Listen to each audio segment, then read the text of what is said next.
Hi guys, my name is Noni Matikela. Welcome to the Noni M podcast. This morning, the country of South Africa is up in arms. People are seeking justice for Cwecwe, a 7-year-old girl from Matatiele who was sexually assaulted at a school on the 14th of October 2024, and up until this day there is no justice served, and the way the situation was handled is not pleasing to anyone in this country. This comes out after her mother went on social media to talk about it, but it looked like because she was writing on her timeline on Facebook, and then 5 days or 7 days ago she went, there was a podcast, I forgot the name of the podcast,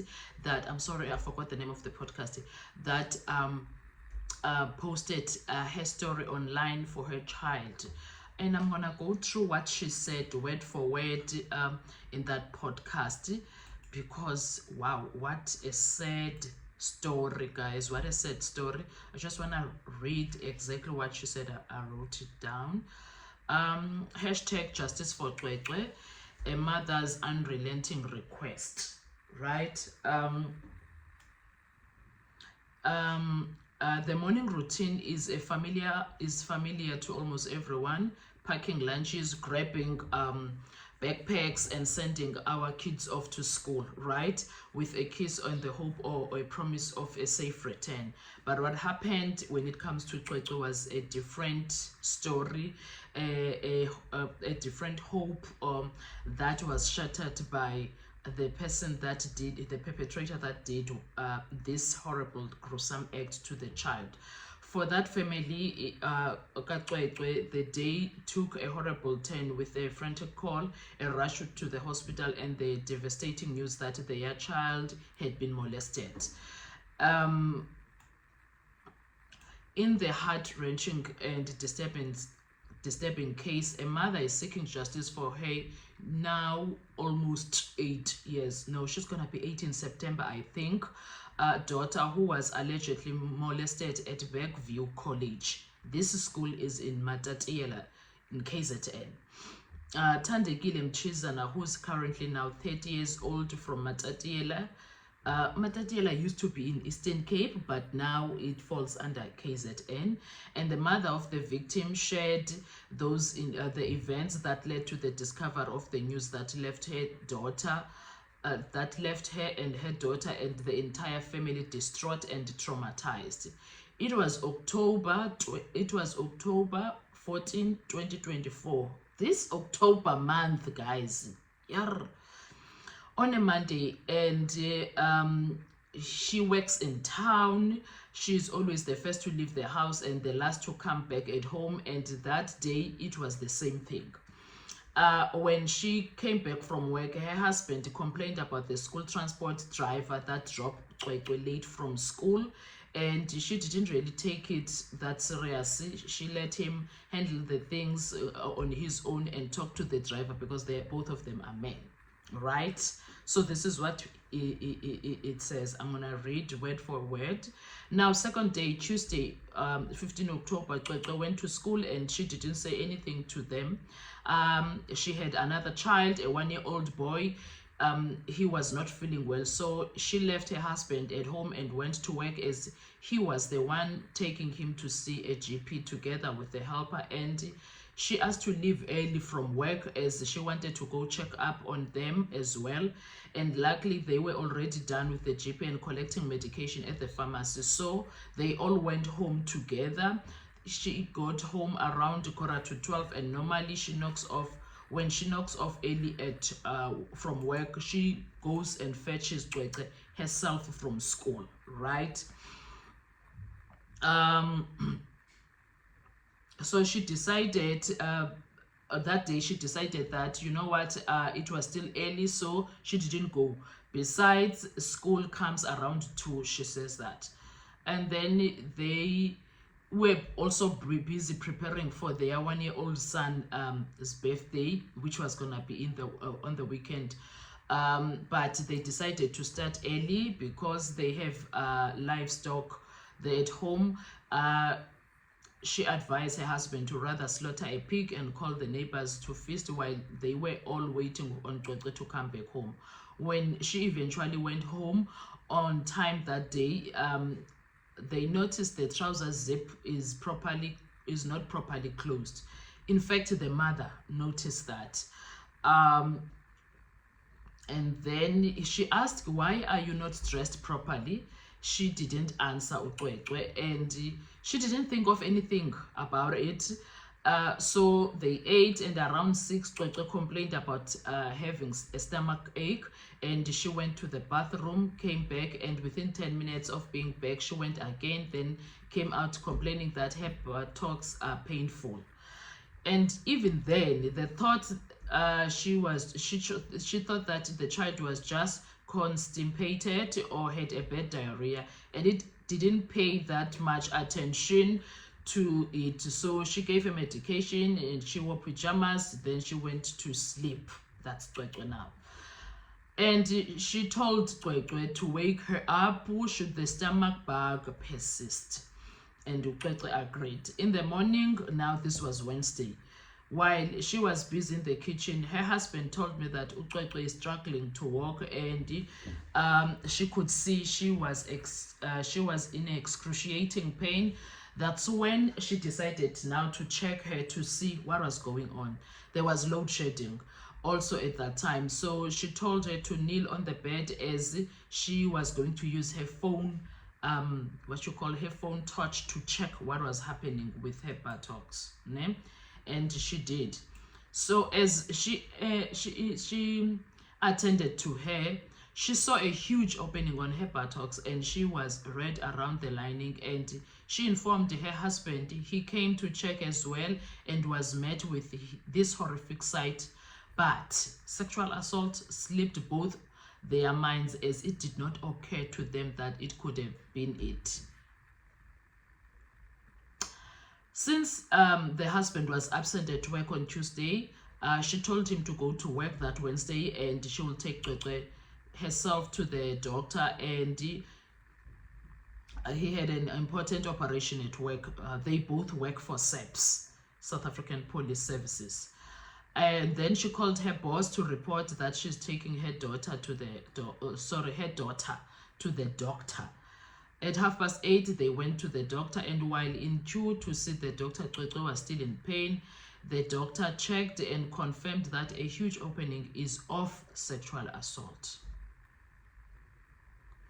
She ran out of the room crying, as she knows how sexual assault feels like, because she was a victim herself 20 years ago. And the doctor checked her on the front as well and confirmed that there's penetration as well, but it's not as deep as the one at the back. So this child was molested both back and front by the perpetrator.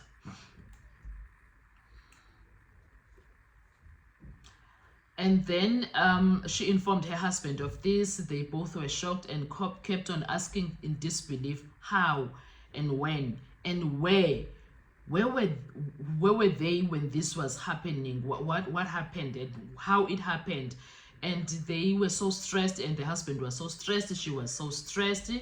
The doctor then recommended a psychologist for a report so she can open a case. And before going to the police station, she decided to pass by Cwecwe's school and report she was absent. Then she made her way to the police station, where they were escorted to Zela Care Center, and her husband was there as well, and Cwecwe was given medication. Samples were taken from her, and even then she was still crying. After that, she saw a nurse, doctor, and a psychologist.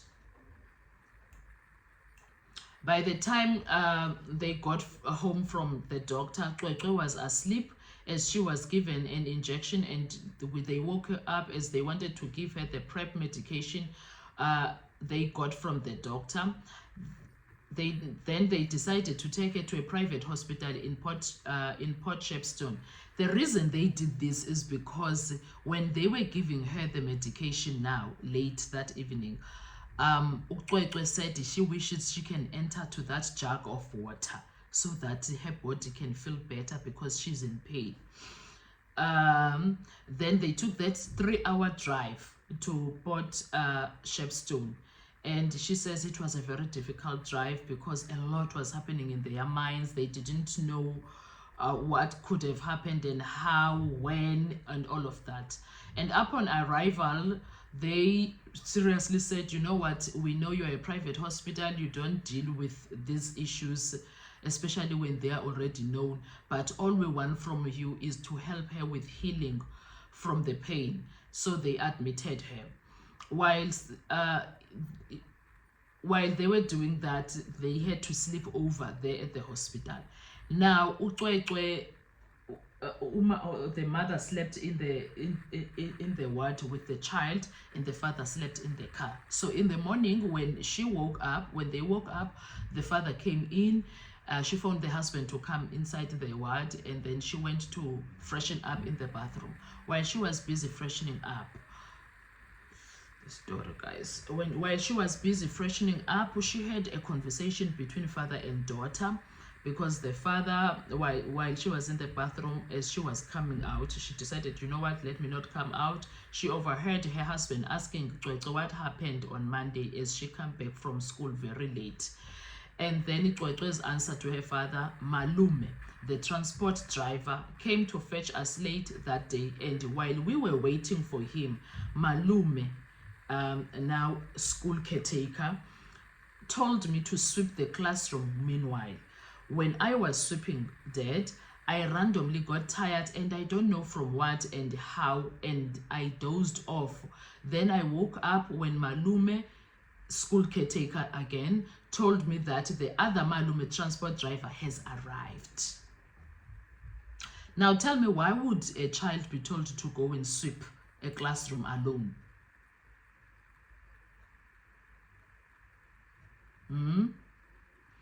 And then, so Uxoxo's mother was eavesdropping this conversation from outside while she was in the bathroom. She was coming from the bathroom. So she decided to call the school transport driver to hear from him why the transport was late that Monday. The driver apologized and told her he was not around that day. He was in Durban. And instead, he asked his other colleagues, whom they both taxi drivers of the same person, to go pick up the kids at school for him.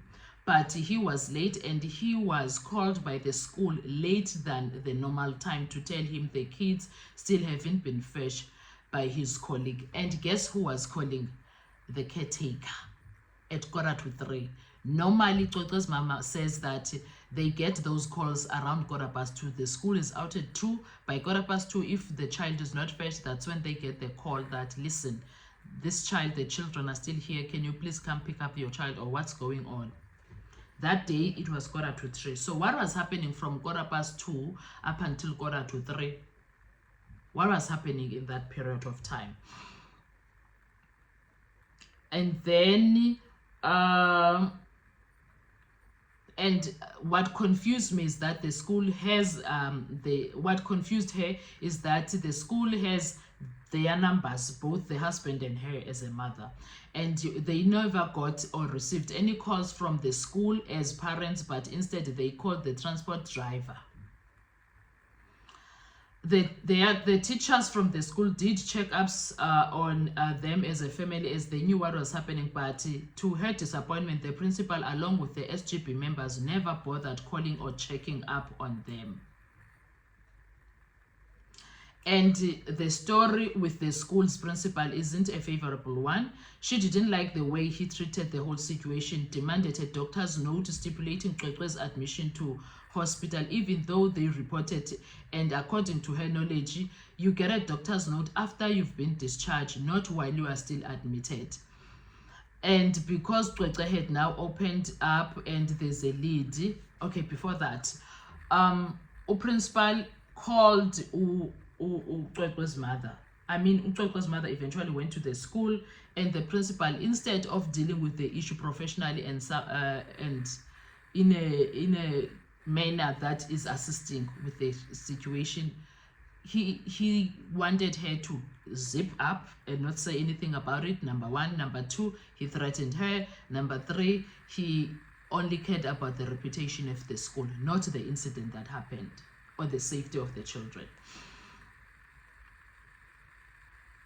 And because Kwekwe had now opened up about the entire situation, there was a lead information of what happened. She called the police and informed them of this, but they made things very difficult for her.